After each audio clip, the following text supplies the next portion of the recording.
Saudara, sinyal keretakan di pejabat tinggi Iran terjadi saat negosiasi dengan Amerika Serikat buntu. Lalu bagaimana dengan jalur utama energi global di tengah ketidakpastian ini? Kita bahas bersama dengan Guru Besar Keamanan Internasional Universitas Kristen Indonesia, Prof. Angel Damayanti, dan peneliti Middle East Asia, Bang Pizarro Ghazali. Selamat petang semuanya. Selamat petang, Mas Yasir, Mbak Bu Angel. Saya ke Bang Pizarro dulu. Nampaknya ini ada keretakan di internal Iran sendiri. Kalau Anda membacanya seperti apa, Bang Pizarro? Apakah perombakan pejabatan di lingkaran pemimpin tertinggi Ayatollah Mujtaba Khamenei ini menjadi sinyal bahwa memang di dalam negeri Iran sendiri tidak solid untuk solusi dalam perang dengan Amerika Serikat ini? Iya, sebenarnya penunjukan Mohsen Rezai ya sebagai pemimpin Dewan Keamanan Nasional Iran memang dilakukan karena Mohsen Rezai ini, Mas Yasir, ini cukup tokoh militer yang paling senior sekarang di Iran ya dibanding Zolgadir sebelumnya yang lebih junior. Jadi Mojtaba ingin kemudian agar kemudian faksi politik maupun faksi militer itu bisa bersama-sama memiliki kesamaan sikap gitu.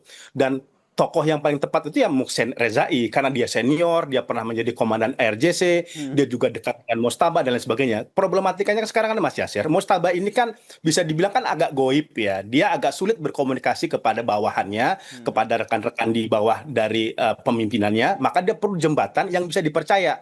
Nah, yang dipercayalah Rezai. Kenapa? Dia senior, dia pernah memimpin perang melawan Irak, dia juga mantan komandan IRGC. Jadi ini juga salah satu cara dari Mujtaba Khomeini agar komunikasi dia, agar koordinasi dia itu lebih bisa didengar di bawah. Karena memang harus diakui antara faksi diplomatik, faksi politik dengan faksi militer kan ada perbedaan pandangan. Saya tidak melihat sebuah keretakan, tapi memang ada perbedaan sikap. Walaupun saya melihat sendiri dalam beberapa waktu terakhir ini udah mulai agak kesamaan di antara mereka, sama-sama menganggap pesimistis negosiasi dengan Amerika Serikat. Dulu kan faksinya di faksi diplomatik ya Menlu Iran, Presiden Iran itu masih punya harapan lah bisa negosiasi sama Amerika. Tapi kan MOU udah dibuat, sudah ada gencatan senjata, toh mereka juga masih diserang. Ini yang kemudian membuat antara faksi diplomatik, faksi negosiasinya Iran dengan faksi RJC-nya semakin menemukan titik temu, dan ini ingin dieratkan lagi oleh Mojtaba.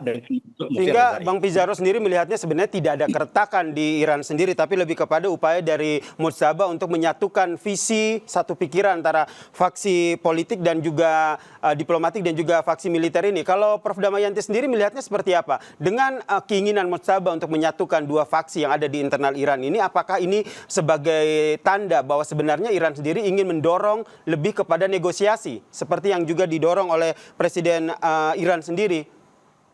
Iya, terima kasih Mas Yasir. Ya, saya melihatnya biasa memang dalam satu negara, dalam kondisi normal saja perbedaan pendapat itu terjadi, gitu ya. Apalagi dalam kondisi konflik dan perang. Betul bahwa yang garda faksi yang militer itu memang sangat ingin menggunakan kekuatan, ya kekuatan militer, sedangkan yang faksi politik lebih ingin mengedepankan diplomasi. Kalaupun ada penyerangan, sifatnya sangat terbatas dan itu hanya sebagai upaya untuk leverage atau bergain position, artinya serang saja satu atau dua titik gitu, tapi kemudian itu menjadi alat untuk mendorong Amerika masuk dalam meja perundingan atau mengikuti sejumlah keinginan atau poin-poin yang diharapkan oleh Iran. Nah, buat saya itu sesuatu yang wajar dalam sebuah satu negara gitu ya. Walaupun memang Presiden Pezeshkian itu kan sepertinya lebih mengedepankan negosiasi, tapi apapun itu kan hanya bicara tentang mau memilih cara apa. Dulu Soekarno dan Hatta pun juga menggunakan cara yang berbeda. Yang satu ingin keras, yang satu ingin diplomasi. Tapi tujuan sebenarnya tetap sama, yaitu bagaimana membuat Amerika itu sebagai ancaman bersama itu bisa selesai. Artinya bagaimana Amerika bisa mengikuti keinginannya Iran ya dengan beberapa 14 poin kalau dalam kesepakatan gitu ya, atau paling tidak poin yang paling penting adalah satu, Selat Hormuz. Iran boleh punya kontrol atas Selat Hormuz, kemudian Amerika mengurangi kekuatannya di kawasan di Timur Tengah, dan yang paling penting lagi Iran boleh mengembangkan kebutuhan uranium untuk energi di dalam negerinya. Sebenarnya lebih ke sana. Jadi tujuan tetap sama, hanya caranya, metodenya yang mungkin saja berbeda. Oke, Begitu, nih Mas. metodenya berbeda baik dari faksi politik maupun faksi militer, tapi tujuannya sama, yaitu bagaimana agar negosiasi ini bisa tercapai begitu. Yang menarik adalah poin-poin negosiasi ini yang nampaknya masih alot ini. Ada 14 poin penting yang ditawarkan oleh Iran, namun di sisi lain Amerika Serikat juga tidak mau langsung menyetujui poin tersebut. Pertanyaannya di titik mana akhirnya kepentingan dan negosiasi ini bisa tercapai, Bang Pizarro. Tapi jangan dijawab dulu, kita lanjutkan perbincangan kita. Tetaplah bersama kami di Kompas Petang. Masih bergabung bersama kami di diskusi petang ini Guru Besar Keamanan Internasional Universitas Kristen Indonesia, Prof. Angel Damayanti, dan juga peneliti Middle East Asia, Bang Pizarro Ghazali. Pertanyaan gantung saya ke Bang Pizarro tadi, kalau seandainya dari Iran sendiri, baik faksi politik maupun militer ini sebenarnya ingin mendorong adanya negosiasi, sebenarnya apa yang menjadi pertimbangan sehingga negosiasi ini betul-betul terjadi? Iya, karena gini, Iran ini kan belajar dari segala macam negosiasi, bahkan sudah MOU, Mas Nasir. Ini kan belum tentu benar-benar dijalankan Amerika Serikat. Bahkan ini dalam beberapa kali yang sudah dilakukan, ini kan bahkan dilanggar. Nah, saya kira Iran tuh belajar dari sini. Makanya kan kita sebenarnya udah sedikit bernapas lega antara Iran dengan Oman, udah sepakat tuh dengan Selat Hormuz ya, di mana pintu masuknya lewat Iran, nanti pintu keluarnya lewat Oman. Kita pikir 100% Selat Hormuz akan dibawa kembali. Tapi kan Iran kemudian berpikir, oh saya juga nggak mau nih kesepakatan Hormuz ini kemudian dimanfaatkan oleh Amerika Serikat gitu, karena Iran masih punya banyak sekali masalah dengan Amerika Serikat. Akhirnya makanya Iran itu sengaja menambah daftar-daftar syarat-syarat baru kepada Amerika Serikat untuk kemudian dia mendapatkan imbalan. Jadi Mas Yasir, ini terjadi karena Iran kan sekarang udah lebih pede nih, udah lebih kuat ya kan, dia terbukti bisa bertahan dalam perang 6 bulan. Maka dia kemudian sekarang berada di atas angin, hingga kemudian dulu kalau kita lihat Iran berkata kan kami bersedia membuka Selat Hormuz, tapi sekarang Iran udah berbeda tuh. Tapi apa imbalan yang diberikan Amerika kepada kita? Nah, imbalannya itu yang tadi itu 300 miliar US dollar, harus ada biaya kompensasi dikeluarkan Amerika untuk Iran. Karena apa? Banyak sekali fasilitas hancur, banyak sekali sekolah-sekolah rusak. Bahkan yang terbaru kan Iran menemukan ada pelanggaran penggunaan senjata yang berbahaya, itu senjata bom Bosporus, bom Tandan, dan lain sebagainya. Ini yang kemudian agak memperumit konflik ini sekarang ini, Mas Yasir ya. Karena Amerika Serikat juga akan sangat sulit kemudian mengeluarkan dana 300 miliar US dollar kepada Iran, karena seharusnya kan dia itu bentuk kekalahan dia dong kepada Iran. Pasti kan di dalam negeri dia akan diunyek-unyek gitu Donald Trump tuh. Oh, kamu kok ngasih duit ke teroris yang nanti Iran tuh bisa ngasih ke Hizbullah, kasih Houthi, dan lain sebagainya gitu. Sehingga Bang Pizarro melihat nampaknya Iran ini bisa dikatakan di atas angin begitu ya, sehingga tidak akan menurunkan poin-poin ataupun mempermudah poin-poin negosiasi, termasuk tadi kompensasi perang. Nah, dengan kondisi Iran yang seperti ini, Prof. Damayanti, apa ya langkah yang akan diambil oleh Amerika Serikat, dalam hal ini Donald Trump, dalam exit strategis perang ini? Ya, menarik, Mas Yasir. Saya setuju dengan apa yang disampaikan oleh Mas Pizarro, bahwa secara strategis atau posisi tawar Iran saat ini memang menguntungkan karena Selat Hormuz. Dan Amerika memang sangat membutuhkan Selat Hormuz ini dibuka karena kebutuhan energi dan jalur pelayaran ya, jalur perdagangan. Tapi juga dengan 6 tambahan syarat, sebenarnya bukan 6 tambahan, ini sebenarnya memang sudah diminta dari yang 14 poin sebelumnya gitu, tapi 6 yang paling utama, terutama tadi disebutkan oleh Bang Pizarro tentang konsensi sekian ratus miliar, kemudian tentang misalnya kendali utama Selat Hormuz itu ada di Iran sepenuhnya, itu tidak serta-merta memang akan disetujui oleh Amerika, walaupun Amerika membutuhkan Selat Hormuz gitu ya. Sehingga saya sih melihatnya, kemarin kan Donald Trump juga sudah sempat mengatakan ya, oke, kita tahan gitu ya, kita agak menurunkan serangan, makanya dia sempat kemarin itu bilang kita akan bernegosiasi sudah tahap dekat-dekat lah gitu ya, menjelang kesepakatan gitu, sehingga ditahan, tidak usah menyerang, padahal sudah dipersiapkan tuh akan menyerang. Nah, tampaknya akan Trump itu sedang menggunakan strategi deeskalasi gitu ya, sambil mencoba untuk menggunakan cara-cara yang lain.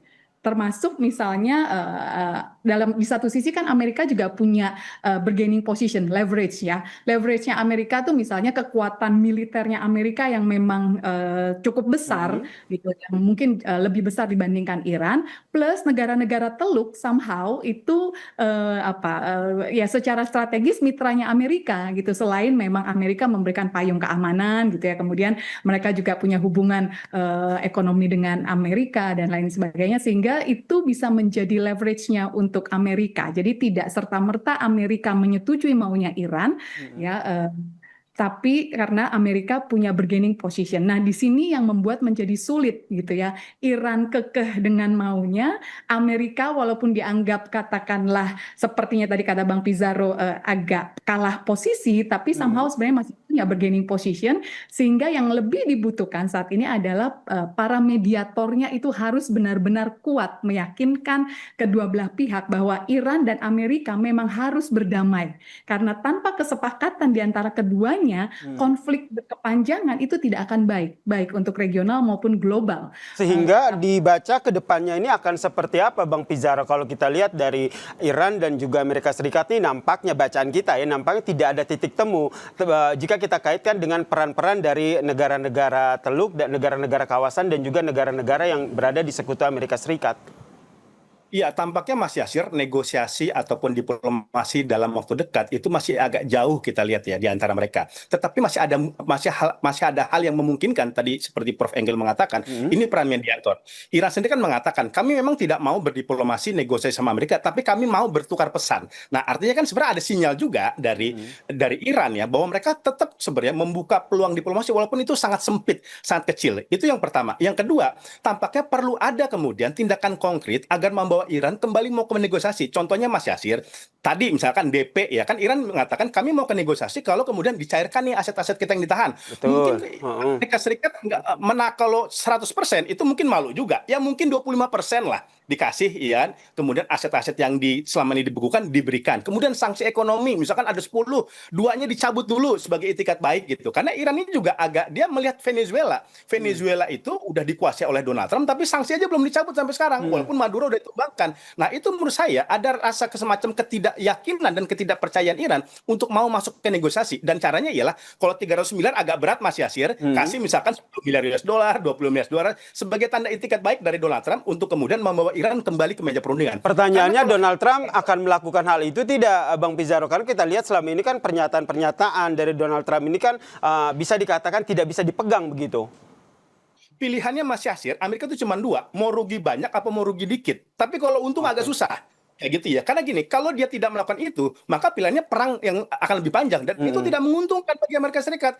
Karena mau pemilu selak, dan Republik aja udah komplain sama Donald Trump. Tadinya kan dukung perang tuh, Republik udah komplain ya. Makanya menurut saya kemudian memang nggak bisa meraih kemenangan 100%. Memang ego dari Donald Trump harus diturunkan. Iran pun juga sama. Kalau memang ada etikat memang misalkan untuk dicairkan, ini bisa menjadi peluang untuk kemudian masuk ke meja perundingan. Sehingga kalau dari Prof. Angel sendiri membacanya langkah yang akan diambil dalam jangka pendek oleh Donald Trump ke depannya ini bagaimana? Oke, menurut saya memang Amerika harus ya tadi ya sudah disampaikan sebenarnya bukalah beberapa pintu, beberapa keran gitu ya untuk Iran ini dan apa namanya peran-peran mediator itu memang harus semakin kuat dalam arti gini memastikan atau tanda kutip memaksa Amerika untuk bisa mengikuti. Walaupun sekali lagi tidak serta-merta, tidak seluruhnya, tapi secara bertahap atau secara sebagian demi sebagian gitu ya. Karena apa namanya satu sisi juga Iran memang juga perlu katakanlah karena di dalam negerinya Iran itu krisis ekonominya juga sudah lumayan berat gitu ya. Nah ini yang juga diketahui oleh Amerika gitu. Dan bagaimana maksudnya gini, Amerika kalau memang punya niat baik, dia tunjukkanlah niat baiknya itu dengan membantu ekonomi Iran dan itu akan menumbuhkan rasa percaya Iran terhadap Amerika karena kan selama ini Iran menurun tuh kepercayaannya karena Amerika sering berubah-berubah kebijakan sebentar mau menyerang sebentar negosiasi. Nah sedangkan kata utama kata kunci untuk bisa bernegosiasi adalah kepercayaan atau mutual trust, saling percaya. Mari bangun rasa percaya Iran terhadap Amerika dan Iran sendiri juga tunjukkanlah bagaimana cara supaya Amerika bisa mempercayai, saling percaya di antara keduanya. Nah di situ peran berat dari mediator menumbuhkan rasa saling percaya untuk kedua negara, kedua belah pihak sehingga bisa kembali ke negosiasi atau meja perundingan. Begitu Mas Yasir. Ini yang kita harapkan bersama ya, perang di Timur Tengah antara Amerika Serikat dan Iran ini bisa kembali duduk di negosiasi untuk perundingan damai. Terima kasih Guru Besar Keamanan Internasional Universitas Kristen Indonesia Prof. Angel Damayanti dan juga peneliti Middle East Asia Pizarro Ghazali telah berbagi perspektifnya di Kompas Petang. Salam sehat semuanya. Salam sehat. Terima kasih Mas.